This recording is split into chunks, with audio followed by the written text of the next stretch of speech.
Thank you so much, Secretary Carter. Thanks for those remarks. Thanks for the kind words about DARPA. We're going to do our utmost to live up to everything that the Secretary expects from us. So let's get to work after that awesome start. We at DARPA have had such a good time putting this event together for all of you. So let me just briefly review what we're going to be doing together for the next 3 days. One thing we're going to do is plenary sessions just like this here in the Ferrara Theater. And we're going to have one of these every day, this afternoon, tomorrow morning, and Friday morning. These sessions will also be live cast. And so if you're watching on the live cast, tune in again anytime for the plenary sessions. It'll be terrific to have everyone engaged in those. Number one, at these plenary sessions, we've been really pleased that we were able to line up about a dozen speakers from outside of DARPA. These are people who are eminent leaders in their fields, researchers, entrepreneurs. These are people who are going to talk with us about everything from neuroscience to data science. They're going to explore what happens when you shrink satellites and when you cool atoms and what happens when you engineer microbes. And I think those are going to be terrific talks. Those longer plenary session talks are going to be interspersed with really quick lightning talks from some DARPA folks who will just give you a glimpse of some of the big things that we're working on today at DARPA. So that's the plenary sessions. The next thing that happens today after this plenary session is DARPA demos, and that's for those of you who are here in St. Louis today, and then again each day of the forum, you'll have an opportunity to go find out about what's happening in DARPA projects. We have over 4 dozen different DARPA demos that you'll see out in the demo hall. You'll meet the DARPA people who are working on them, but also the DARPA performers from all different parts of the community who are building these projects. We're really excited to show you the work that we have underway. At DARPA today, we're working to outpace cyber attacks, to turn the tables on infectious disease.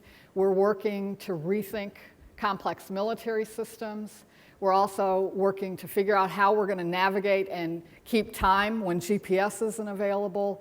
We're starting to figure out some radically new ways to use the electromagnetic spectrum. And all of that and much more will be available in the DARPA demos today and the next couple of days as well. So enjoy those.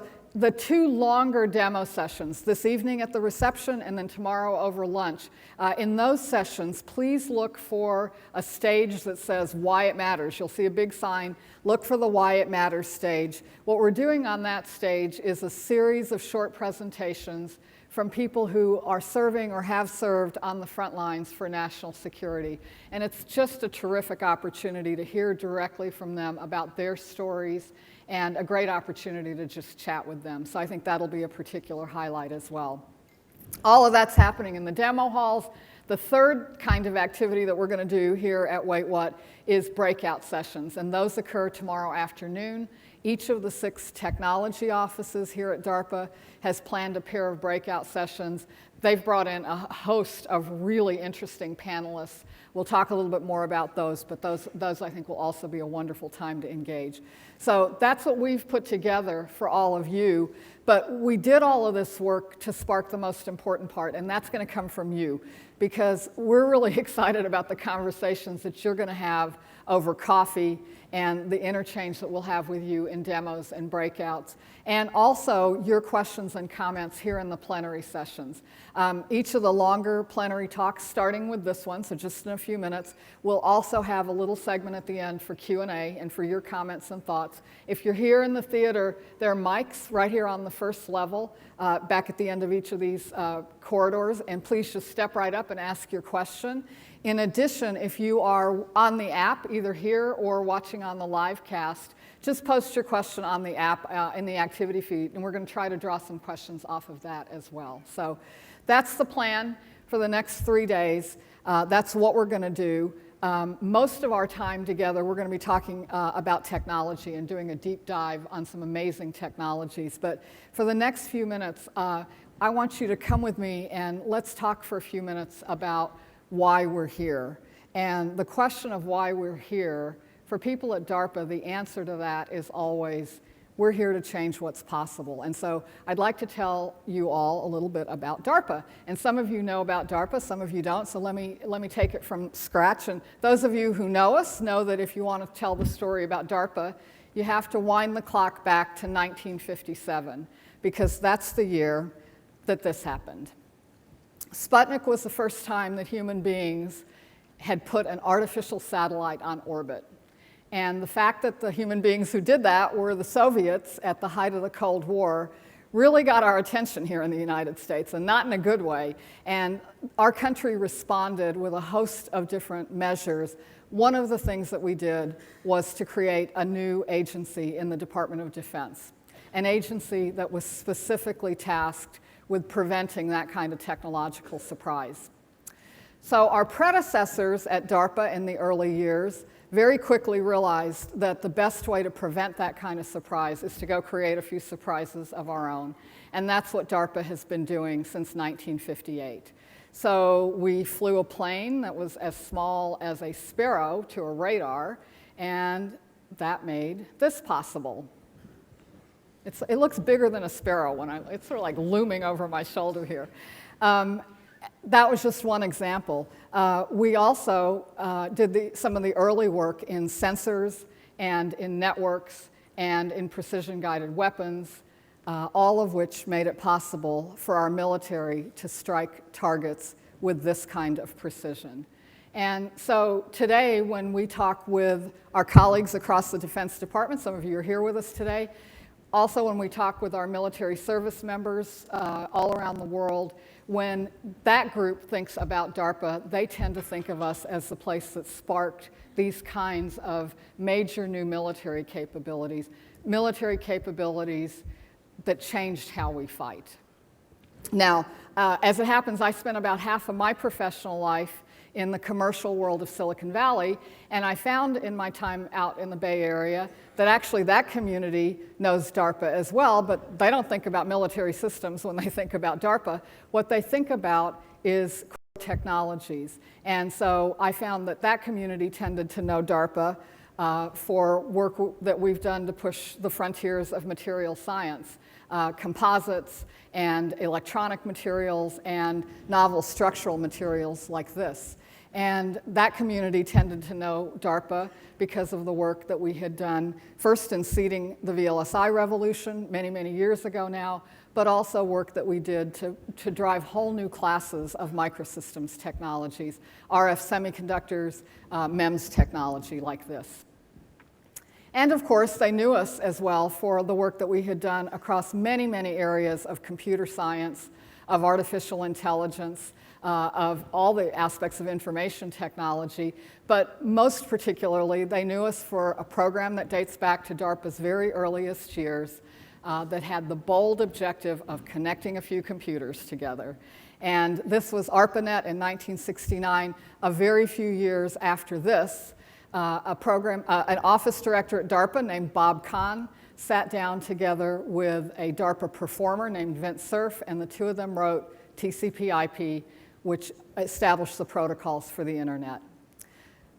DARPA invested in these core technologies for our national security mission, but as we did that work, and it was followed then by huge R&D investments inside government, outside of government, it was followed by huge private investments, commercial investments. And as all these other people built products and then businesses and then whole new industries, these core technologies went on to change how we live and work. Now, those of us who have the privilege of serving at DARPA today, we know that we do none of these big things by ourselves. DARPA is really just 200 government employees in an office building in Arlington, Virginia. The only reason we can do big things is because we get to work with people like all of you, with this huge technical community.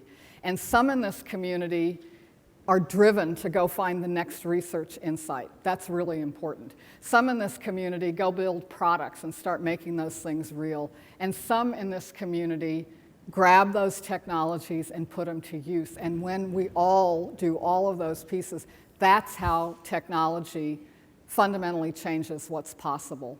So for us at DARPA, we very much see ourselves as part of this much bigger ecosystem. We have one particular role in the community, and that role is to make the pivotal early investments in breakthrough technologies to create huge new possibilities for national security. Our job is to take the risk that is part and parcel of reaching for huge impact, and we do that work to advance national security capabilities in big ways, in fundamental ways. That's what our job is. Now, we live at this nexus of research and technology on the one hand and the challenges of national security on the other hand.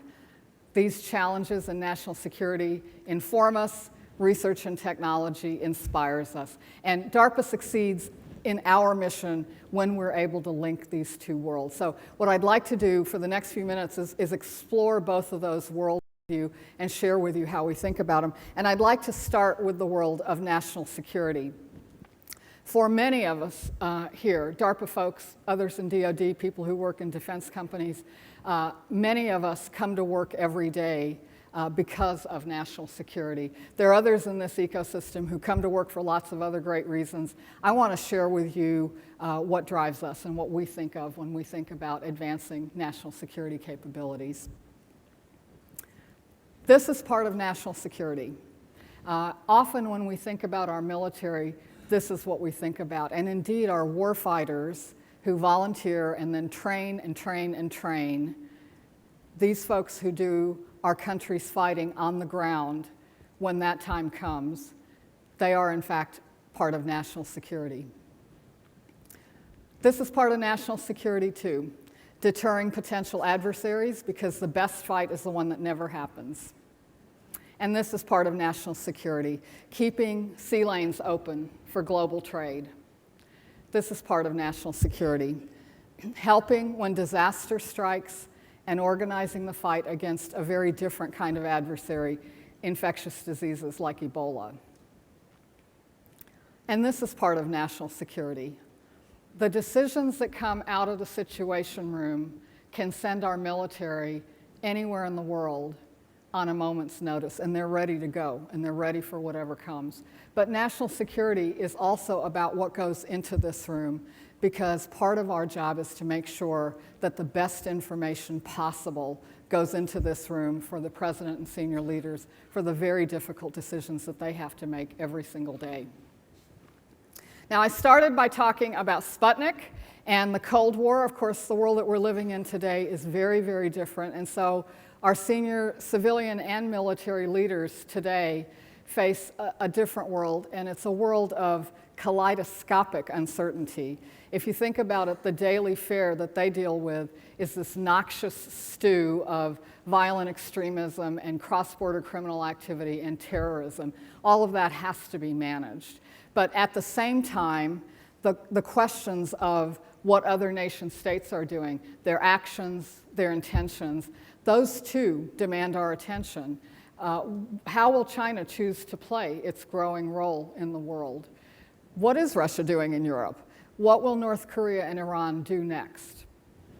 Understanding all of those factors and understanding what they mean for our security and global security, and then getting ready for whichever futures unfold. That's the work that the Department of Defense and many other parts of government are engaged in every single day. So that's the world of national security. That's DARPA's focus, and we are laser focused on that as what we're trying to accomplish and assist. But we also know that the way we make our contribution to national security, if we're going to do our job of creating and driving technological surprise, that only happens if we have a big, wide open embrace of research and technology. And that's what this meeting is really all about. So in this meeting, we're going to delve into a tremendous array of different technology areas. I just want to reflect with you for a couple of minutes about the context for that technology work that we're going to hear about the next 3 days. And the reason I want to talk about it is because the context for research and development is increasingly global. Every one of us who is in the realm of science and technology, today we find that we're very much part of a global community. And that's actually something that is just terrific news for the world. As companies engage in product development and they think about engaging global markets, whether they're big multinationals or garage startups, as graduate students come from around the world and find the best universities, often, fortunately for us, our universities, all of those are wonderful trends because this push of technology and the advances of R&D, that is what propels economies forward around the world, and it's what lifts people out of poverty, and it's what connects us all in ways that we really couldn't have even imagined a couple of generations ago. So it's wonderful that that is happening. Within that mix, the US R&D community has an important role to play because we bring some tremendous American strengths to this global mix.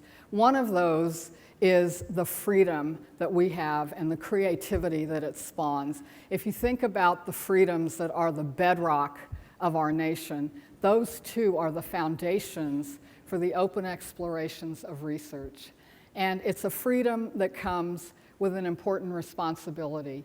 At DARPA, for example, we know that the powerful technologies that we seek in our work, that they will bring their own new ethical questions, new societal challenges. That's been true of every powerful technology in history. It'll be true again.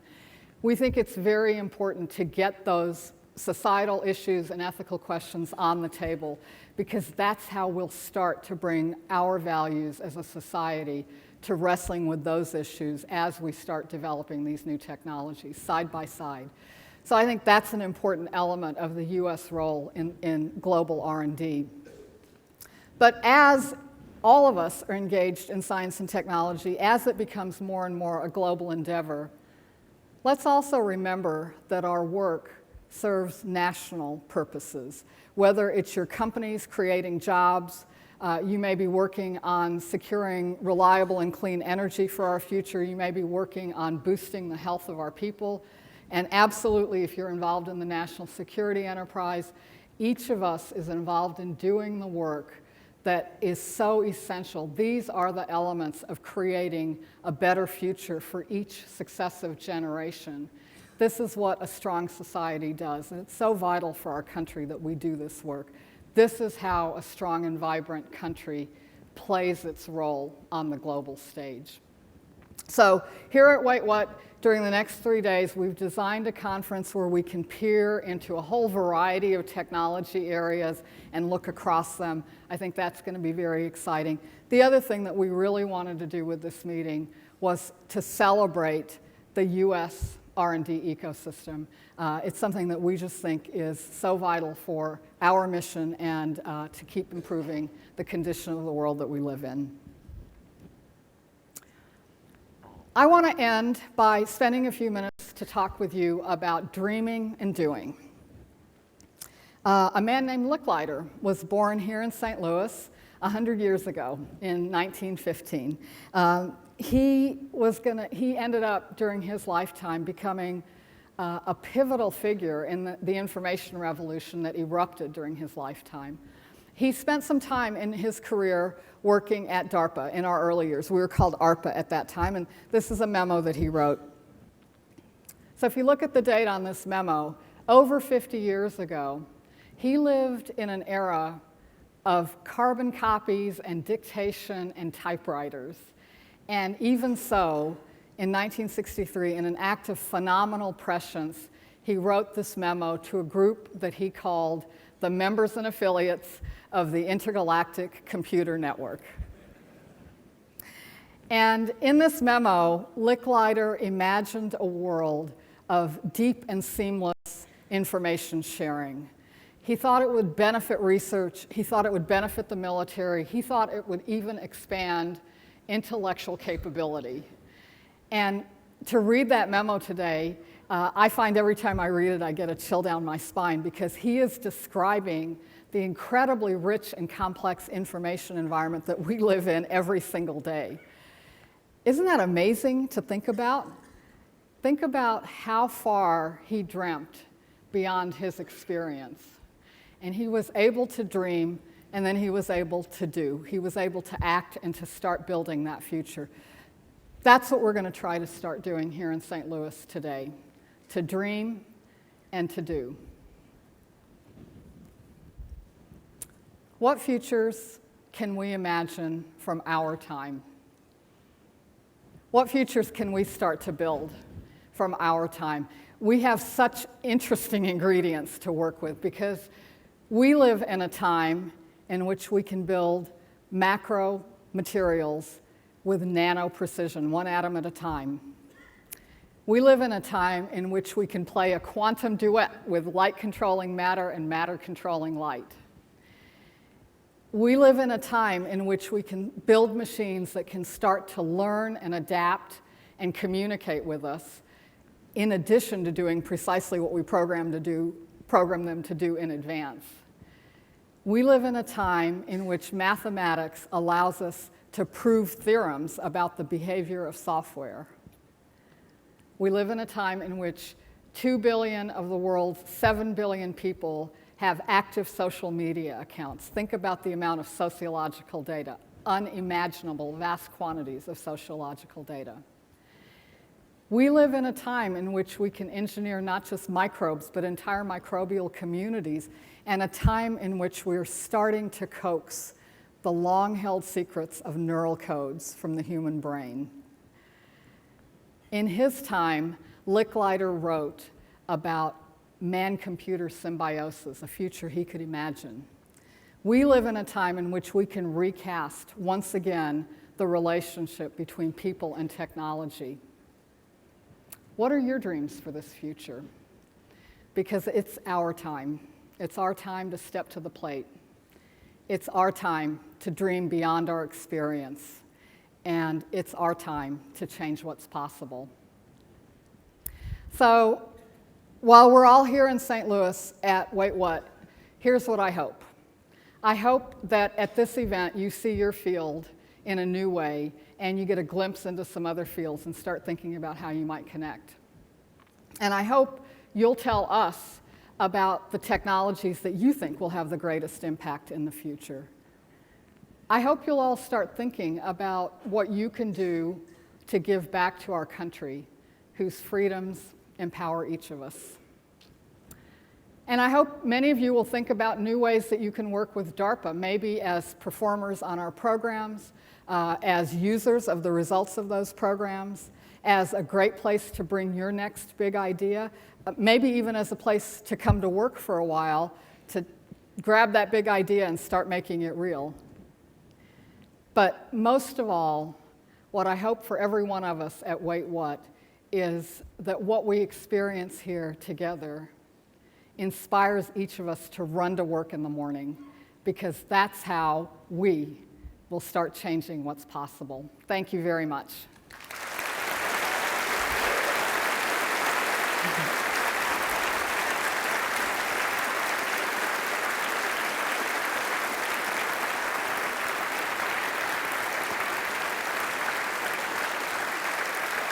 Thanks, folks. Please step to the mics if you have questions. There are a couple of mics, one right here and one right over here.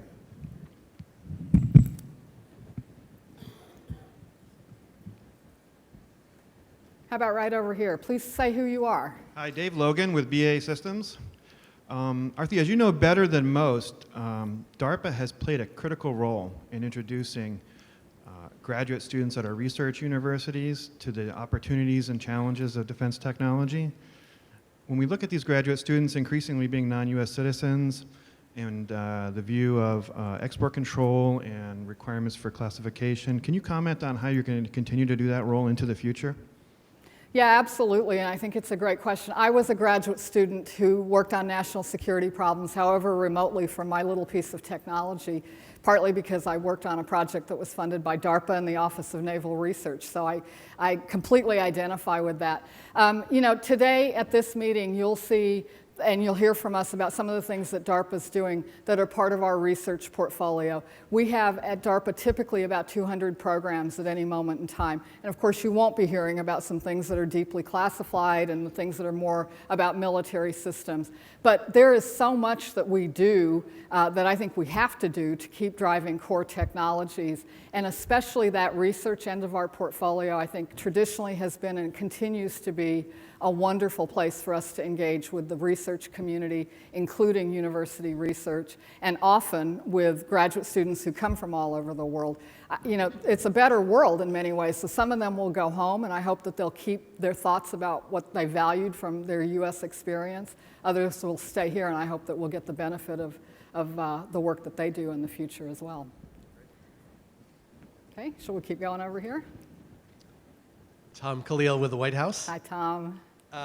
So my question is about the basic paradigm for U.S. science policy, which was established by Vannevar Bush, who was a science advisor to a couple of presidents, and wrote a really influential report called The Endless Frontier. So how do you think the U.S. Research enterprise has changed since he wrote that report? I think that's just a wonderful question. You know, it's 70 years since Bush wrote that report, and so it's not surprising that the ecosystem has changed. We've talked about globalization. I think that's a huge factor.